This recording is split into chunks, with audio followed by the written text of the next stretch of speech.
Ya es hora.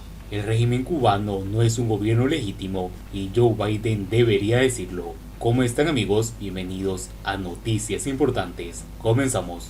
Biden tiene razón en decir que Cuba es un estado fallido, pero se podría ir más lejos si, después de más de medio siglo de tiranía, Estados Unidos acepta como una obligación moral no reconocer a la dictadura cubana como un gobierno legítimo. En medio de la crisis presidencial de Venezuela en el 2019, Estados Unidos dejó claro que no reconocería al régimen de Nicolás Maduro como un gobierno legítimo. A 62 años de que los Castros tomaran por la fuerza el control del país, cometieran transgresiones sistemáticas de los derechos humanos y proscribieran las elecciones multipartidistas, Estados Unidos debería hacer lo mismo con Cuba. Las manifestaciones masivas que ocurrieron en julio sacudieron al régimen comunista de Cuba y captaron la atención de todo el mundo. No son un evento fortuito de décadas de opresión contra el pueblo cubano por un gobierno ilegítimo que nunca fue elegido, sino que tomó el poder y se mantuvo mediante la violencia y el terror. Desde sus inicios, es notoria la manera en que el régimen utiliza la propaganda para presentar al mundo la falsa idea de que es un gobierno del pueblo, cuando en realidad es todo lo contrario. A su llegada al poder en 1959, Fidel Castro prometió elecciones democráticas antes de los 18 meses, algo que nunca cumplió. Tras 62 años del gobierno autoritario, el pueblo cubano está harto y finalmente se lo hizo saber al régimen y al mundo entero. Lo que sucede en Cuba hoy es un auténtico evento de la historia mundial. Podría significar el fin de un régimen comunista y el comienzo de una nueva Cuba verdaderamente libre. Podría ser equivalente al movimiento Solidaridad polaco o nuestro movimiento de Perestroika, o podría tomarse por la Revolución Verde de Cuba, una curiosa nota a pie de página en una vasta historia de opresión. El resultado depende en gran parte de en qué medida y cuánto la decisión de los pueblos libres del mundo, incluido Estados Unidos, apoyen la libertad del cubano, aunque son muchas las cosas que la Casa Blanca puede hacer. El primer paso es dejar claro al mundo que no reconoce al régimen comunista como un gobierno legítimo y que, en cambio, lo responsabiliza por su larga historia de opresión brutal contra el pueblo cubano. Deslegitimar el estatus del régimen tendría un notable impacto en la capacidad del castrismo de mantener la falacia del apoyo popular, cuando la verdad es que hace 62 años abolió la soberanía popular a golpe de persecución y propaganda.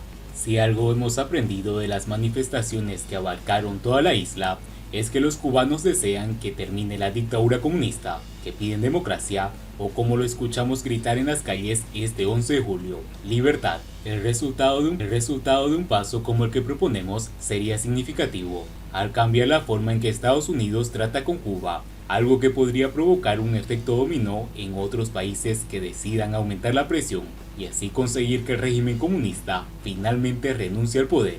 Aunque es imposible saberlo con certeza, la historia sugiere que si las administraciones norteamericanas previas hubieran sido más activas en su apoyo a los pueblos de Irán y Venezuela, los levantamientos contra los regímenes autoritarios en esos países no hubieran sido reprimidos tan fácilmente y ambas naciones estarían en situaciones muy diferentes a las que viven hoy. Sin duda, para que el canto de cisne de la Unión Soviética ocurriera, los presidentes Ronald Reagan y George H.W. Bush tuvieron que brindar un apoyo claro, firme y constante al pueblo soviético que quería libertad.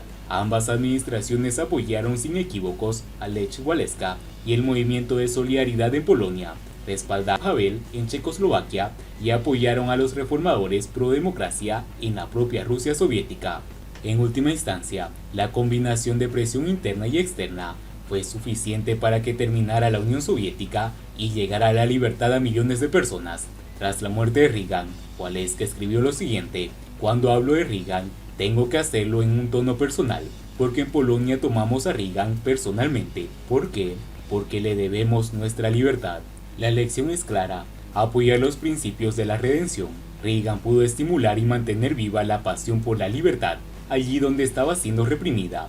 Desafortunadamente, en nuestra historia reciente, Estados Unidos no tuvo una actitud consecuente en defensa de los pueblos oprimidos de Irán y Venezuela. La principal distinción entre los dos levantamientos es que, En el 2019, Estados Unidos envió un mensaje claro al mundo y el pueblo venezolano cuando anunció que no reconocía a Nicolás Maduro como un presidente legítimo de Venezuela. Fue un posicionamiento moral que declaraba de qué lado estaba Estados Unidos como un líder del mundo libre, creía que estaba bien y de qué lado estaba mal. Hay momentos en la historia en la que el mundo libre está llamado a unirse y a defender los derechos humanos y la democracia, a poner de acuerdo en la defensa de lo que es correcto. Este es uno de esos momentos. El presidente Joe Biden tiene razón en decir que Cuba es un estado fallido, pero se podría ir más lejos si, después de más de medio siglo de tiranía, Estados Unidos acepta como una obligación moral no reconocer a la dictadura cubana como un gobierno legítimo. Siguiendo con las noticias, MIPYMES en Cuba, ni clase media ni retorno al capitalismo. El diseño para las MIPYMES que ha elaborado el régimen cubano es intervencionista y limita notablemente la función de estas empresas. En Cuba, a falta de la publicación de estos decretos leyes, soluciones que contienen las normativas relacionadas con las micros, pequeñas y medianas empresas, las cooperativas no agropecuarias y el ejercicio del trabajo por cuenta propia. Dentro de lo que se denomina perfeccionamiento de los actores de la economía, hay que conformarse con las informaciones sueltas que ofrecen las autoridades en sus comparecencias en la televisión. Para tratarse de un asunto tan importante para la economía nacional, parece evidente que Alejandro Gil, Macy Bolaños y Marta Elena Feitó no han elegido el espacio más adecuado para dar a conocer las reformas planteadas, sobre todo en lo relativo a las MIPYMES. Sin embargo, pese a la falta de información, algunas cuestiones se pueden obtener de lo dicho en la mesa redonda, cuestiones sobre las que recae un posible éxito o un fracaso de lo que pretenden regular.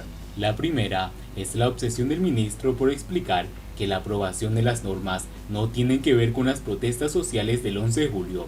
Tiene razón porque de este tema se ha venido hablando años, pero el ministro tiene que reconocer que ha habido un apretón de última hora para acelerar la norma, y eso, aunque no lo diga, tiene mucho que ver con el estado caótico de la economía cubana y el amplio malestar social que existe en el país. La segunda cuestión está relacionada con lo anterior. ¿Por qué se elige entonces este momento, que no es el más propicio para transformaciones como las propuestas?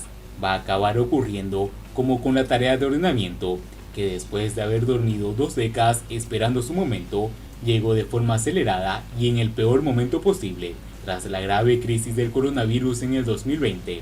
Parece que los dirigentes castristas insisten en meterse en líos con elecciones irresponsables que, lejos de mejorar la vida de todos los cubanos, la empeoraron totalmente. En tercer lugar, muchos nos tememos que esta es otra imposición del partido, como lo fue la tarea de ordenamiento, y que se trató de una política y partidista ante el Congreso Comunista de abril. No es cierto, como lo ha dicho el ministro, que hubiera que adoptar la tarea de ordenamiento para que se pudiera crear las MIPYMES en la economía cubana. Y cuarto, los dirigentes comunistas creen que los problemas de la economía cubana, como la falta de divisas y el embargo o bloqueo de los Estados Unidos, se puede resolver con la creación de las MIPYMES. Se equivocan. Tampoco estas entidades van a servir para potenciar la economía nacional o, en lenguaje ministerial, para aprovechar todas las potencialidades internas del país, todo el talento formado por la revolución durante tantos años, las reservas que podemos explotar en función de respaldar la diversificación de la producción nacional y un crecimiento económico con el mínimo de componentes importados. Eso no depende de las MIPYMES, cuya razón de ser es otra, y si el ministro no lo sabe, que eche un vistazo a lo que ocurre en todo el mundo. La dictadura cubana quiere aprobar las MIPYMES y las cooperativas no agrarias para que sirvan al sector estatal, de forma más concreta a las empresas estatales, a las que las reformas quiere agregar una mayor autonomía, eliminar la obligación de aplicar la escala salarial o dar flexibilidad a los indicadores directivos y a la distribución de utilidades por la vía del ingreso del trabajador. Dicho de otro modo, las normas van a cerrar el paso al cuentapropismo, potenciar las cooperativas no agrarias, en tanto significan una novedad, y aprovechar el paso para introducir las MIPYMES como un mal necesario que carece del encuadre en el texto constitucional y que, por ello, puede ser borrado del mapa como un actor económico tan pronto como las condiciones cambien y el gobierno se asegure su parcela de poder. Y bien amigos, así vamos terminando las noticias importantes del día de hoy. Espero que las noticias hayan sido de su agrado y no olviden que nos ayudarían mucho compartiendo las noticias y así poder informar a muchas más personas de la verdadera realidad en Cuba. Patria y vida, mis hermanos, nos vemos en el siguiente.